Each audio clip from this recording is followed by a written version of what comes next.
नमस्कार दोस्तों। मैं आज ब्रेकिंग बैड के वॉल्टर वाइट के कैरेक्टर का एक डिटेल्ड एनालिसिस लेकर आया हूँ। सबसे पहले मैं क्लियर कर देना चाहता हूँ, मैं यहाँ ड्रग्स की मोरालिटी पे कोई जजमेंट नहीं दे रहा। मैथ अच्छी चीज़ है या बुरी, ये मैं जज नहीं करने वाला। मैं सिर्फ ये देखना चाहता हूँ कि वॉल्टर वाइट कैसे एक एवरेज सिंपैथेटिक मिडिल क्लास इंसान से लेकर एक ruthless cold blooded drug Lord तक ट्रांसफॉर्म होता है। और एक बात और मैं क्लियर करना चाहता हूँ, क्राइम एक न्यूएंस्ड सब्जेक्ट है।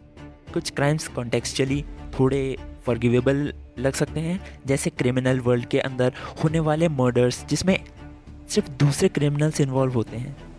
लेकिन मैं ये भी बिलीव करता हूँ कि ऑलमोस्ट हर क्रिमिनल एक्ट का कोलैटरल डैमेज होता है जो इनोसेंट लोगों को अफेक्ट करता है। मैं इस एनालिसिस को 4 फेजेस में डिवाइड करूँगा। बैक स्टोरी, गस से पहले का टाइम, गस के साथ का टाइम और गस के बाद का टाइम। जब मैं वॉल्ट की बैक स्टोरी देखता हूँ, मुझे 2 रिलेशनशिप्स पर्टिकुलरली इम्पॉर्टेंट लगते हैं। उसकी माँ के साथ उसका ट्रांजेंड रिलेशनशिप शो में कभी वो अपीयर नहीं होती, सिर्फ मेंशन होती है, और वो भी किसी अनॉयंस की तरह।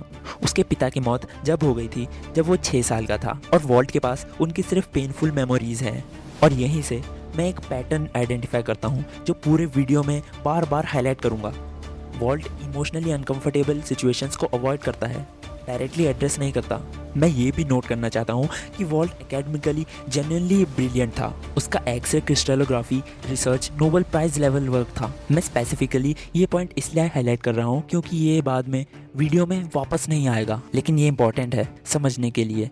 वॉल्ट सिर्फ केमिस्ट्री में ही नहीं, मैकेनिक्स, मैथमेटिक्स और प्लानिंग में भी जीनियस था। ग्रे मैटर टेक्नोलॉजीज और ग्रेचिन के साथ उसका रिलेशनशिप के बारे में मैं जब सोचता हूँ, मुझे लगता है कि ये एक डिफाइनिंग मोमेंट है। उनकी वेल्दी फैमिली से मिलने के बाद वॉल्ट ने अचानक रिलेशनशिप खत्म कर दी और अपना शेयर बेच दिया। शो मुझे इसके बारे में ज्यादा नहीं बताता, लेकिन मैं विंस गिलिगन के 2016 इंटरव्यू का रेफरेंस दूंगा जहां उसने कंफर्म किया है कि वहां वॉल्ट की इन्फेरिटी कॉम्प्लेक्स दिखती है। टिपिकल विलन नहीं है, वो कोई बॉर्न क्रिमिनल नहीं था, वो माफिया फैमिली से नहीं आया। वो एक हाई स्कूल केमिस्ट्री टीचर था, एक हस्बैंड, एक फादर। लेकिन प्रॉब्लम ये है, कभी कभी विलन पैदा नहीं होते, वो धीरे धीरे कुक होते हैं।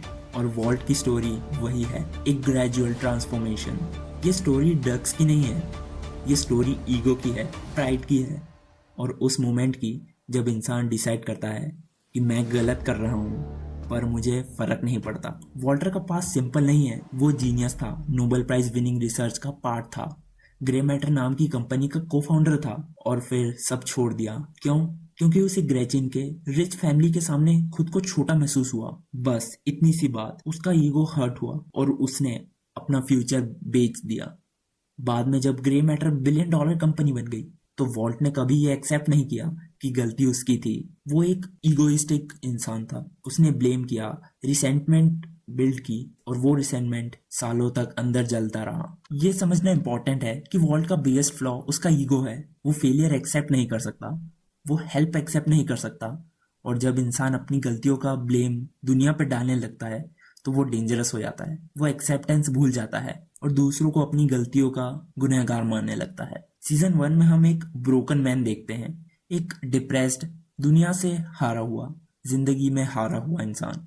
वो 50 साल का है, अंडरपेड टीचर है, कार वॉश में पार्ट टाइम काम करता है, स्टूडेंट्स उसकी रिस्पेक्ट नहीं करते, और वाइफ उसके डिसीजंस को कंट्रोल करती है। वो फील करता है कि लाइफ ने उसे चीट किया। फिर आता है cancer diagnosis, stage 3 lung cancer, और उस मोमेंट में वॉल्ट को लगता है कि उसके पास कुछ लूज करने के लिए नहीं बचा। लोग बोलते हैं he did it for his family, और शुरू में शायद ये सच भी लगता है। वो पैसा बनाना चाहता था ताकि उसके बाद फैमिली सिक्योर रहे। लेकिन यहाँ एक इम्पॉर्टेंट चीज होती है, एलियट उसे जॉब ऑफर करता है, ट्रीटमेंट पे करने का ऑफर करता है। अगर वॉल्ट सिर्फ फैमिली के लिए करता तो वो ऑफर एक्सेप्ट कर लेता, पर नहीं, क्योंकि उसका ईगो अलाउ नहीं करता, वो हेल्प नहीं लेगा। वो प्रूव कर देता है कि वो खुद कर सकता है। यहाँ से हाइजनबर्ग का जन्म होता है। नेक्स्ट हम बात करेंगे जब वॉल्ट जेन को मरते हुए देखता है और कुछ नहीं करता। वो मोमेंट है जहाँ सिंपैथी क्रैक होने लगती है।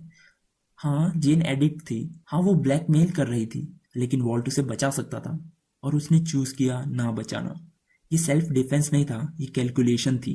वो जैसी को कंट्रोल में रखना चाहता था। और उस एक डिसीजन के बाद प्लेन क्रैश होता है, 167 लोग मर जाते हैं। ये शो का मैसेज क्लियर है, इविल का रिपल इफेक्ट होता है, एक सेल्फिश डिसीजन हंड्रेड्स की डेथ तक पहुंच सकता है।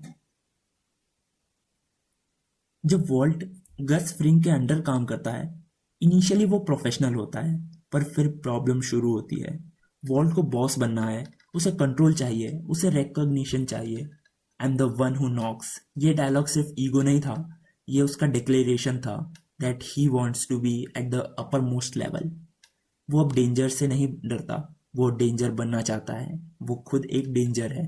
फिर वो गेल बेटिगर को क्यों मरवाता है, चाइल्ड को पॉइजन करता है, नर्सिंग होम ब्लास्ट कर देता है। ये सब सर्वाइवल के नाम पे है, पर ट्रुथ वॉल्ट अपनी पावर प्रोटेक्ट कर रहा है। फैमिली सेकेंडरी हो चुकी है। वो माइक को गुस्से में मार देता है सिर्फ क्योंकि माइक ने उसकी ईगो पे अटैक किया। वो 10 लोगों को 2 मिनट में मरवा देता है। वो एम्पायर बिजनेस में है, ये अब पैसे नहीं लेगेसी है। उसके पैसों का लालच उस समय खत्म हो गया था और वो अब एक लेगेसी के पीछे भागने लग गया था। वो चाहता है दुनिया याद रखे हाइजनबर्ग को, और फिर एंड में जब सब कुछ टूट जाता है, वो फाइनली एडमिट करता है I did it for me. बस सारी एक्सक्यूजेस खत्म। वो फील करता था अलाइव, पावरफुल। फैमिली सिर्फ जस्टिफिकेशन थी। वॉल्टर वाइट का ट्रांसफॉर्मेशन हमें एक चीज सिखाता है, एविल एक बड़ा एक्सप्लोजन नहीं होता, वो छोटे छोटे डिसीजंस का रिजल्ट होता है। हेल्प रिजेक्ट करना, प्राइड चूज करना, कंट्रोल चाहना, मैनिपुलेशन करना, और धीरे धीरे इंसान खुद को जस्टिफाई करते करते मॉन्स्टर बन जाता है। अपनी प्राइड ये एक्सेप्ट नहीं कर पाया कि वो हमेशा उनकी वेल्थ के शैडो में रहेगा। मैं यहाँ एक इंटरेस्टिंग चीज़ नोटिस करता हूँ। अपनी खुद की गलती होने के बावजूद वॉल्ट एलियट और ग्रेचिन को ब्लेम करता है। ये पैटर्न मैं पूरे वीडियो में बार बार देखूंगा। इस बैक स्टोरी से मैं 2 की चीज़ें कंक्लूड करता हूँ। वॉल्ट हमेशा कुछ बड़ा चाहता था और उसका एक प्रॉमिसिंग फ्यूचर था जो उसके हाथ से निकल गया।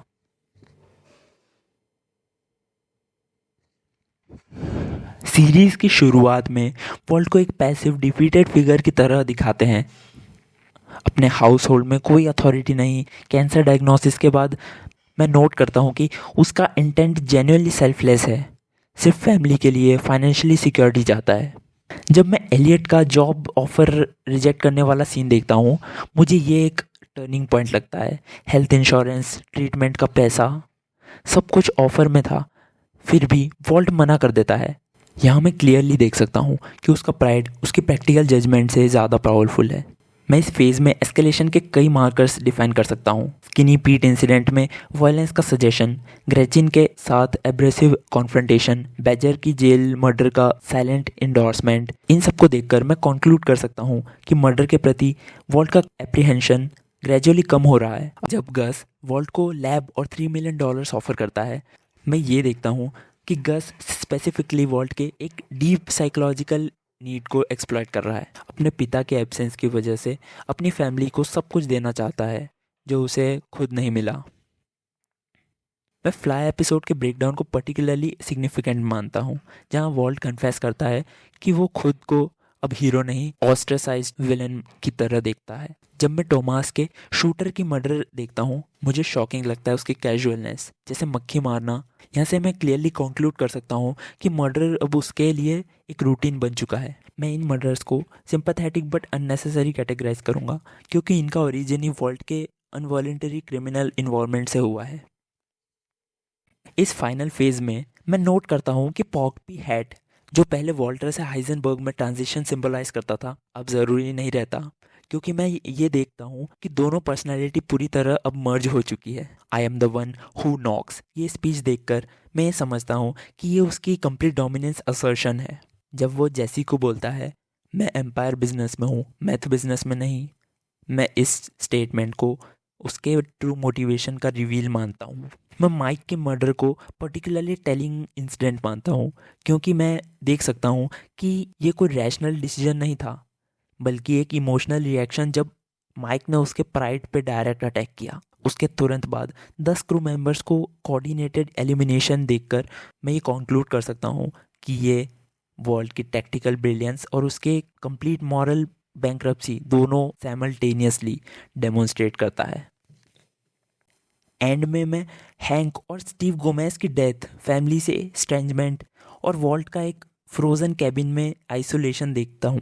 मैं पार्शियल रिडेम्पशन भी नोट करता हूँ जब वो जेसी को बचाता है, लेकिन सबसे इम्पॉर्टेंट चीज़ जो मैं हाईलाइट करना चाहता हूँ उसका फाइनल कन्फेशन कि सब कुछ जो उसने फैमिली के लिए किया एक्चुअली सिर्फ अपने लिए किया था। तो मेरा कंक्लूजन ये है, वॉल्टर वाइट फंडामेंटली एक एडमायरेबल हार्डवर्किंग फैमिली मैन था। मैं बिलीव करता हूँ कि अगर उसने थोड़ी सी ह्यूमिलिटी दिखाई होती, एलियट का ऑफर एक्सेप्ट किया होता, तो सारे लाइज, मैनिपुलेशंस, डेथ और ट्रेजेडी अवॉइड कर सकता था।